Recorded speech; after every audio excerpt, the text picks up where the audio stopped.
नमस्कार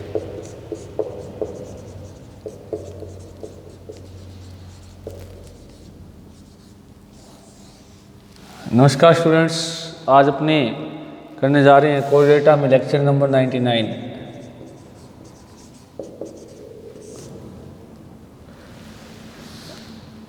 देखिएगा, अपना जो टॉपिक चल रहा था वो चल रहा था comparative study of different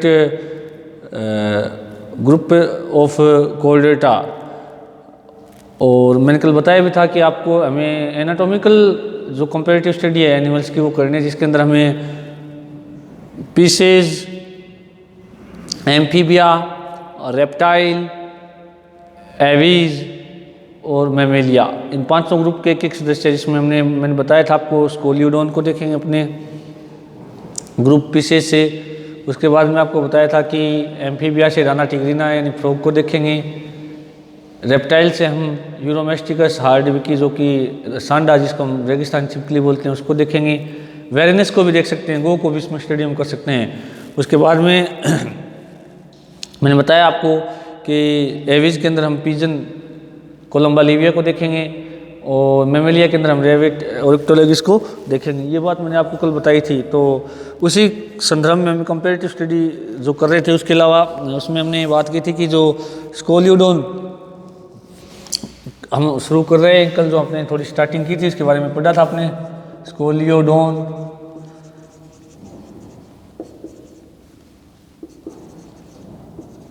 सार्कोवा, a dog fish, a cartilaginous fish, a dog fish, a cartilaginous fish, इसके बारे में अपने को पढ़ना है।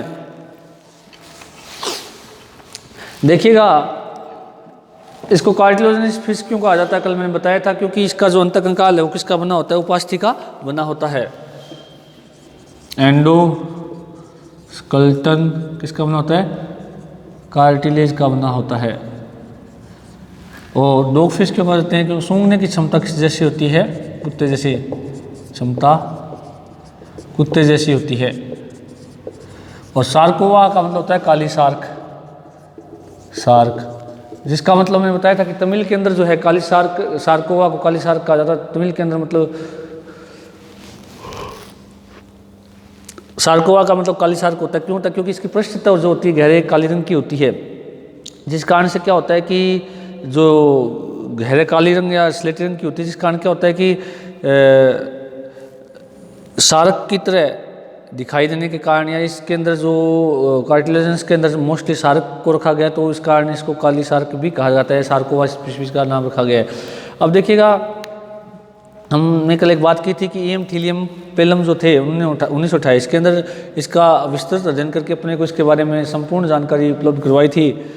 अब हम बात करें कि अध्ययन की दृष्टि से स्कोलियोडोन को क्यों यूज किया जाता है, तो सबसे पहली बात तो ये हिंद महासागर में क्या है, सामान्यतः उपलब्ध है।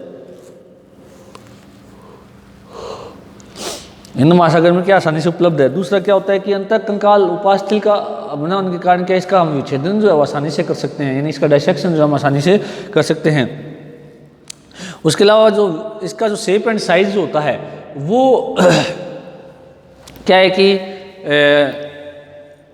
ना तो बड़ा है ना छोटा है, क्योंकि इसका जो आकार है लगभग 60 सेंटीमीटर लंबा होता है। कितना सेंटीमीटर होता है, 60 सेंटीमीटर लंबा होता है। तो 60 सेंटीमीटर आकार लगभग होने के कारण नहीं तो बड़ा नहीं छोटा, तो इसको आसानी से हम यूँ कह सकते हैं कि लैब के अंदर रख करके इसका अध्ययन का विच्छेदन कर सकते हैं। उसके अलावा इस मछली को भोजन के रूप में इतना यूज़ नहीं किया जाता, तो भोजन के रूप में यूज़ नहीं किया जाता है, तो इसलिए क्या है कि इसका जो उपलब्धता है हिंद महासागर में या सागर में वो बहुत अधिक होती है, जिसके कारण क्या है कि विच्छेदन करने में या इसकी लैब में इसका अध्ययन करने में आसानी रहती है। उसके अलावा इसकी जो सामान्य संरचना जो होती है वो एक मछली की तरह होती है, एक जनरलाइज्ड होती है, तो इस कारण इसका अध्ययन आसानी से किया जा सकता है। अब देखिएगा, जो इसका क्लासिफिकेशन यदि हम देखें तो क्लासिफिकेशन की यदि बात करें अपने,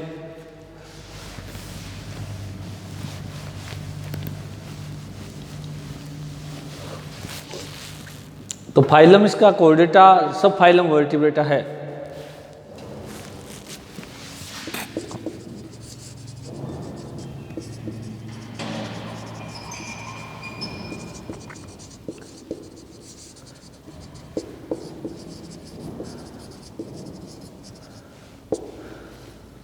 उसके अलावा इसका यदि ये बात करें सुपर क्लास स्पीशीज है, सुपर क्लास क्या है इसकी स्पीशीज। उसके बाद में इसका जो ऑर्डर है वो प्लूरोट्रिमेटा,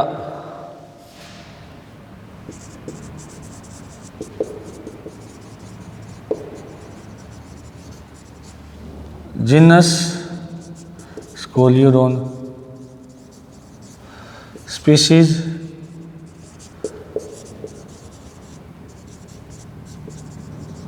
सार्कोवा। तो ये इसका क्या है क्लासिफिकेशन है जो अपने जनरल देखते हैं। इसकी जो क्लास है वो कॉन्ट्रैक्टिस है, क्लास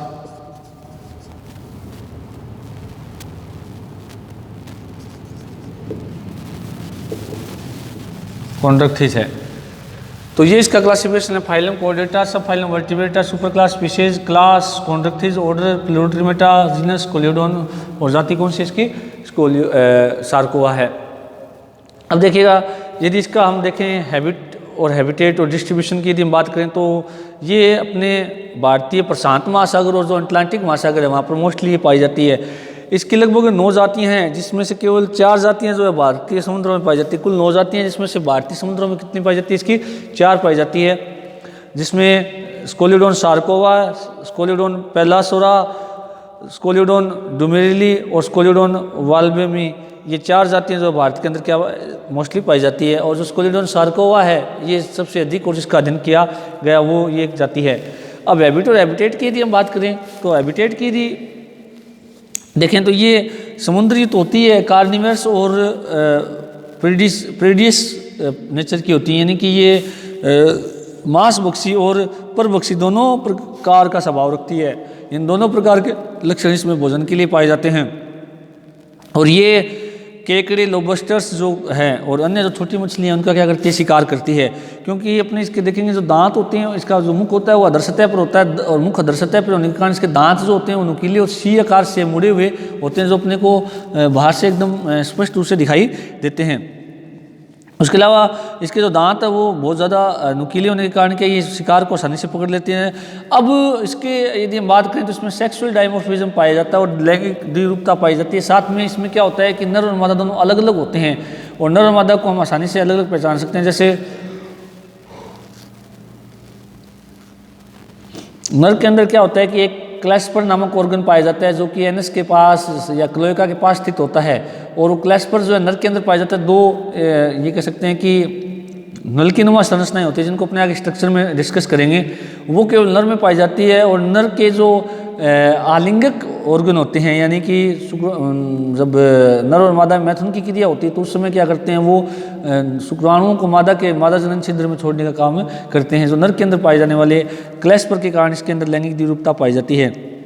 उसके अलावा निषेचन इसके अंदर आंतरिक होता है, परिवर्तन प्रत्यक्ष होता है। इसका मतलब इसके अंदर लार्वा अवस्था नहीं पाई जाती है।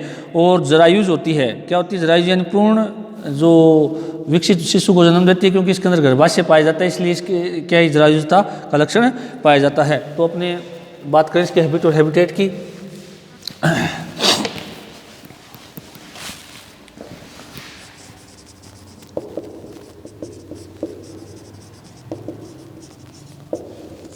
तो कैसी है ये समुद्री मांसभक्षी व परभक्षी मछली है। कैसी है, समुद्री मांसभक्षी और परभक्षी क्या है ये मछली है, जो कि अपने मुख में पाए जाने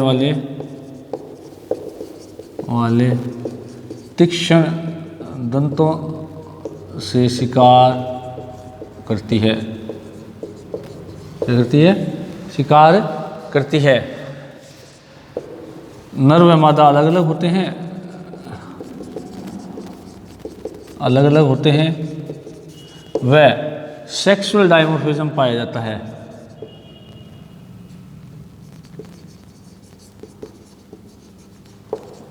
पाया जाता है। लैंगिक एकरूपता पाई जाती है क्योंकि नर में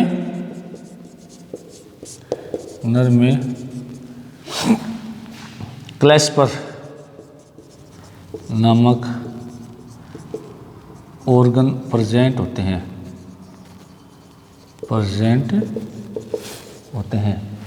उसके अलावा परिवर्धन प्रत्यक्ष होता है, निषेचन इसमें आंतरिक, पहले हम निषेचन की बात करते हैं, हमेशा आंतरिक, व परिवर्धन प्रत्यक्ष होता है। परिवर्धन क्या होता है? प्रत्यक्ष होता है।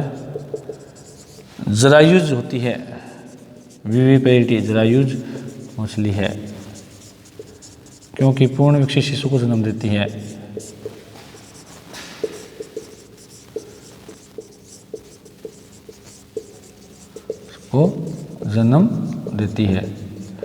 गर्भाशय, इसका मतलब पूर्ण विकसित शिशु को जन्म देती है, तो इसका मतलब इसमें क्या पाया जाता है? गर्भाशय पाया जाता है। तो गर्भाशय पाए जाने के कारण ये जरायुजता का लक्षण इसके अंदर पाया जाता है। अब देखिएगा, हम इसकी बात करें एक्सटर्नल फीचर्स की, तो एक्सटर्नल फीचर्स की बात करें तो शरीर जो है वो मछलियों की तरह क्या होता है? इसका धारारहित होता है और जो तरकुनुमा और लंबा और पार्श्व से क्या होता है? चपटा होता है। उसके अलावा जो शरीर जो है तरकु लंबा पार्श्व से चपटा होने के कारण क्या है? इन धारारहित व्यवस्था होने के कारण क्या है कि जो जल का तैरते समय जो प्रतिरोध है वो कम से कम होता कि आसानी से जल को चीरते हुए क्या कर सके, ये आगे बढ़ सके। उसके अलावा जो शरीर जो है तरकुरूपी या आगे से नौकाकार होने के कारण क्या है कि ऊर्जा, एनर्जी जो लॉस्ट है या एनर्जी जो वेस्ट है वो कम होता है तैरते समय, इस प्रकार की बॉडी स्ट्रक्चर होने के कारण। उसके अलावा स्कोलियोडोन की जो यदि हम बात करें, जो लंबाई है वो लगभग, एक परिपक्व स्कोलियोडोन जो होती है उसकी लंबाई लगभग 60 सेंटीमीटर होती है। कितनी होती है? 60 सेंटीमीटर होती है। और इसका जो रंग होता है, मैंने बताया था, जो दर्शक पृष्ठ सतह होती है वहाँ से इसका गहरा स्लेटी रंग का होता है, और जो अदर सतह होती है वो वहाँ से कलर क्या होता है इसका? पीलापन लिए या सफ़ेद रंग का होता है। और मैंने बताया भी था कि जो काली सार्क जो नाम दिया गया है, या तमिल में सार्कोवा जो नाम दिया गया है, उसका अर्थ काली सार्क होता है। ये बात अपने डिस्कस कर चुके हैं। अब कोमोफ्लेज, ये कलर के अंदर थोड़ा डिफरेंस होने के कारण कोमोफ्लेज की अवस्था उत्पन्न होती है, जिसको हम छद्मावरण कहते हैं, जो कि कोई भी जंतु के लिए आवश्यक हो जाता है अपने आप को प्रकृति में सुरक्षित रखने के लिए। और साथ में जो कोमोफ्लेज अवस्था होती है या छद्मावरण होता है, छद्मावरण का मतलब क्या होता है कि कोई भी जंतु का रंग, आकार, आकृति इस प्रकार से प्रदर्शित हो कि वो अपने वातावरण के अनुसार दिखाई दे, वातावरण से अलग ना दिखाई दे, तो उसको हम कोमोफ्लेज अवस्था कहते हैं। इसमें क्या होता है कि जो जंतु है वो अपने आप को छुपाए भी रख सकता है, और साथ में जो है जब शिकार करता है तो वो छुप करके शिकार कर भी सकता है। तो दोनों इसमें अंदर फायदे हैं कि खुद की सुरक्षा भी हो सकती है और शिकार करने में भी कैमोफ्लेज के सहायता मिलती है। उसके अलावा यदि हम बात करें जो शरीर है, तो शरीर के जो बॉडी पार्ट्स होते हैं, इसके अंदर शरीर 3 भागों में बंटा होता है। हेड, ट्रंक और टेल के अंदर बंटा होता है। जो इसके अंदर नेक या गर्दन क्या होती है? एब्सेंट होती है। और सीधा ही जो सिर होता है वो डोर्सोवेंट्रली चपटा, और अगर सिरे से क्या है? स्नोट इन तुंड के रूप में निकला जाता है। तुंड का मतलब क्या होता है? जो मुख वाला जो भाग है वो आगे की ओर नुकीले रूप में बाहर आगे निकला रहता है, मुख से आगे, यानी सिर भाग का अग्र सिरा यदि एक नुकीले भाग के रूप में बाहर निकला रहता है, आगे की ओर निकला रहता है, जैसे तुंड या रोस्ट्रम कहते हैं। जैसे अपने में थोड़ा आपको याद दिला देता हूँ, फर्स्ट ईयर में हमने जो झींगा पढ़ा था, प्रोन पढ़ा था, प्रोन के अंदर हमने नाम आया था तुंड। तुंड वहाँ भी मैंने बताया था आपको, तुंड क्या है? जो आगे का उभरा हुआ भाग होता है, मुख से आगे का उभरा हुआ भाग, उसको क्या कहते हैं? तुंड कहते हैं, जिसको रोस्ट्रम भी कहते हैं। उसके अलावा जो ट्रंक या धड़ होती है वो अनप्रस्थ में मतलब अंडाकार होती है, और पीछे की ओर क्या होती है? पतली होती है। पूंछ जो है शरीर का लगभग आधा पृष्ठ भाग बनाती है, और ऊपर की दिशा में क्या होती है? मुड़ी हुई होती है। इस कारण जो इसकी पूंछ होती है हेटेरोसर्कल होती है। हेटेरोसर्कल पूंछ का मतलब क्या होता है? जब पूंछ क्या होता है? जब वर्टिब्रल कॉलम में एकदम सीधा हो और वो अंत में जाकर के, यानी पूंछ की ओर जाकर के वो थोड़ा सा ऊपर की ओर उठ जाता है, तो वो पूंछ हेटेरोसर्कल पूंछ कहलाती है या टेल कहलाती है। तो इसके अंदर हेटेरोसर्कल टेल पाई जाती है, जो अपने डायग्राम में भी देखेंगे। उसके अलावा जो पूंछ जो होती है उसके शरीर जो होता है इसके ऊपर फिन्स पाए जाते हैं, पंख पाए जाते हैं, जिनको भी अपने आगे डिस्कस करेंगे। और त्वचा के अंदर जो है पीछे की ओर जो है उभरे हुए प्लेकोइड सल्क पाए जाते हैं। क्या पाए जाते हैं, प्लेकोइड सल्क पाए जाते हैं। प्लेकोइड सल्क जो होते हैं अपने को वैसे बाहर से दिखाई नहीं देते हैं इसके अंदर, परंतु जब इसकी त्वचा के ऊपर से हम धीरे धीरे अपने हाथ को रगड़ते हैं तो वो चुभते रहते हैं, और ये स्पाइन युक्त होते हैं, प्लेकोइड सल्क इसके अंदर पाए जाते हैं। तो अब इसके अंदर बॉडी पार्ट की यदि बात करें थोड़ा सा,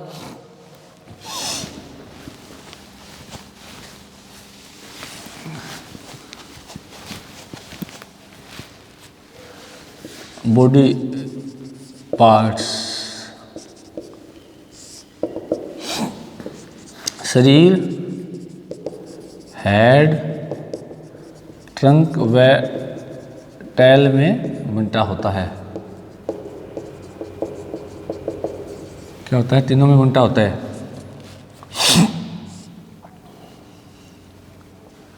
नेक एब्सेंट होती है,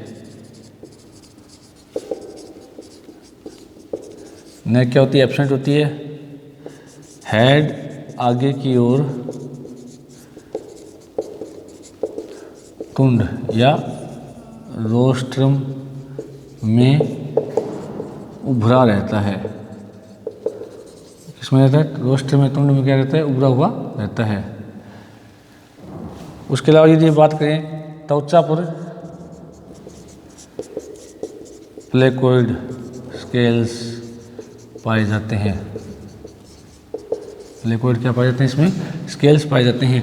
लंबाई जो है लगभग 60 सेंटीमीटर होती है, लंबाई लगभग 60 सेंटीमीटर होती है। एक परिपक्व है जो स्कोलियोडोन है उसकी लंबाई लगभग 60 सेंटीमीटर तक होती है। और कलर जो है, कलर कैसा है, डोर्सल सरफेस से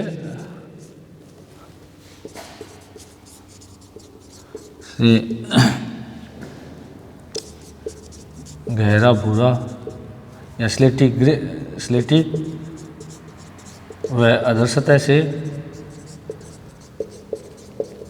सफ़ेद या पीला होता है। ये इसका क्या है, शरीर की क्या है, जो सामान्य संरचना होती है। उसके अलावा जो उसका मुख है वो कहाँ पर पाया जाता है, अधर सतह पर पाया जाता है। अब देखिएगा यदि हम बात करें इसके फिन्स की, पंखों की यदि हम बात करें तो पंख जो होते हैं इसके अंदर आउटग्रोथ के रूप में, बॉडी आउटग्रोथ के रूप में, फ्लैप के रूप में, देह भित्ति के रूप पाए जाते हैं। इसके अंदर दो प्रकार के जो पंख हैं वो होते हैं। एक तो इसमें अयुग्मित या मीडियन फिन्स होते हैं, और दूसरे कौन से होते हैं, युग्मित फिन्स होते हैं। अयुग्मित जो फिन्स होते हैं, अयुग्मित का मतलब क्या होता है कि जो फिन्स युग्म के रूप में नहीं पाए जाते। फिन्स आप जान गए होंगे जिनको हम सामान्य भाषा में पंख कहते हैं, और पंख जो है वो तैरने में सहायक ऑर्गन होते हैं बॉडी के, तैरने में सहायक ऑर्गन होते हैं बॉडी के, तो वो इसके अंदर पाए जाते हैं। और जो दो प्रकार के होते हैं, पेड और अनपेड, क्योंकि हमने जैसे पीछे जो जंतु पढ़े हमने पेट्रोमाइजोन है, मिर्जाइन है, उनके अंदर हमने बात की थी जो फिन्स हैं वो अनपेड होते हैं, यानी अयुग्मित पंख उनके अंदर पाए जाते हैं। हालांकि पंख वहाँ थे, जैसे हमने देखा था डोर्सल फिन है, कॉर्डल फिन है, वेंट्रल फिन है, उनका हम जिक्र कर चुके हैं पीछे। तो वहाँ पर जो जिक्र किया था उनका कुछ संबंध यहाँ भी है कि यहाँ भी फिन्स तो पाए जाते हैं, परंतु यहाँ पर इस एनिमल में दो तरह के होते हैं। एक पेड़ का मतलब जो युग्म के रूप में होते हैं, जिसके अंदर मैं आपको बताता हूँ कि पेक्टोरल फिन और पेल्विक फिन जो है वो किसके रूप में पाए जाते हैं, पेड़ के रूप में पाए जाते हैं। किसके रूप में होते हैं, पेड़ का मतलब जोड़े के रूप में होते हैं। तो पेक्टोरल फिन जो कि अंश पंख जिनको कहा जाता है, जो कि आगे की ओर स्थित होते हैं, तो ये एक जोड़ी होते हैं। पेल्विक फिन जो कि क्या होते हैं, पीछे की ओर होते हैं, जिनको हम श्रोणी पंख भी कह जाते हैं। ये थोड़े छोटे होते हैं, जो कि कहाँ होते हैं, थोड़े पीछे की ओर होते हैं। तो ये जो है पेक्टोरल और पेल्विक फिन ये युग्मित होते हैं, जो अपने स्ट्रक्चर में देखेंगे। उसके अलावा जो पेल्विक फिन जो होता है नर का, उसके अंदर क्या होता है कि इंट्रोमेंट ऑर्गन या क्लैश पर जो हम जिक्र कर चुके हैं वो इसके अंदर पाया जाता है। कहाँ पर, जहाँ पर इसके जो छोटे पेक्टोरल फिन होते हैं वहाँ पर उनके बीच में क्या स्थित होता है, इसकी क्लोएका भी स्थित होती है। उसके ठीक पीछे की ओर क्या स्थित होते हैं, इसके जो क्लैश पर ऑर्गन स्थित होता है, जो आलिंगिक ऑर्गन होता है, जो मैंने बताया था कि मैथुन के समय शुक्राणुओं को मादा जनन छिद्र में ट्रांसफर करने का काम करता है।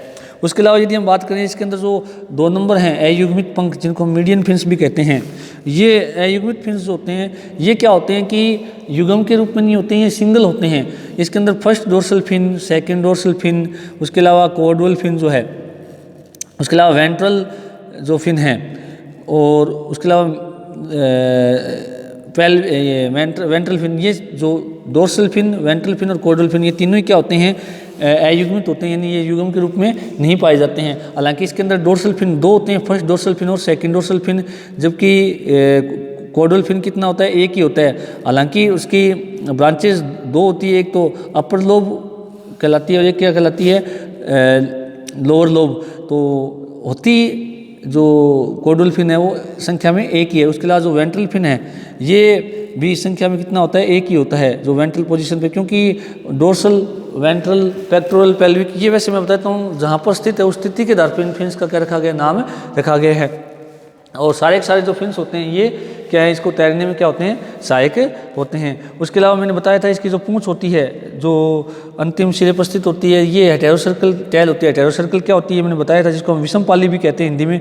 क्योंकि जो इसकी वर्टिब्रल कॉलम होती है, वर्टिब्रल कॉलम अग्र सिरे से पश्च सिरे की ओर एकदम सीधी होती है, परंतु पश्च सिरे में जहाँ टैल शुरू होती है वहाँ पर जाने के बाद में थोड़ा सा ऊपर की ओर उभर जाती है। इस कारण इस टैल को हमने क्या नाम दिया है, या क्या कहते हैं इसको, हेटेरोसर्कल टैल कहा जाता है, विषम पाली पूंछ कहा जाता है। और विषम पाली जो पूंछ होती है उसके चारों ओर जो है वो जो फिन होता है उसको हम कॉर्डल फिन कहते हैं।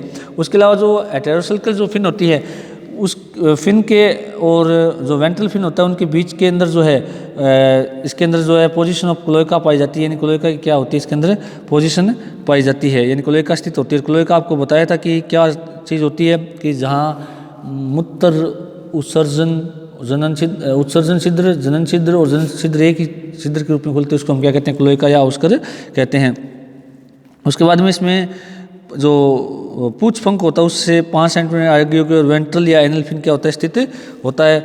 और पृष्ठ अधरपंख जो होता है वो संकरा लंबा और मार्शल प्रवृत्त होता है, जो क्या करता है, लेफ्ट बेसल लोब भी कहलाता है। तो ये फिन्स जितने भी हैं ये एक फ्लैप के रूप में इसके अंदर पाए जाते हैं। और कल इसको अपने जो डायग्रामेट्री जो है डिस्कस करेंगे। Thank you.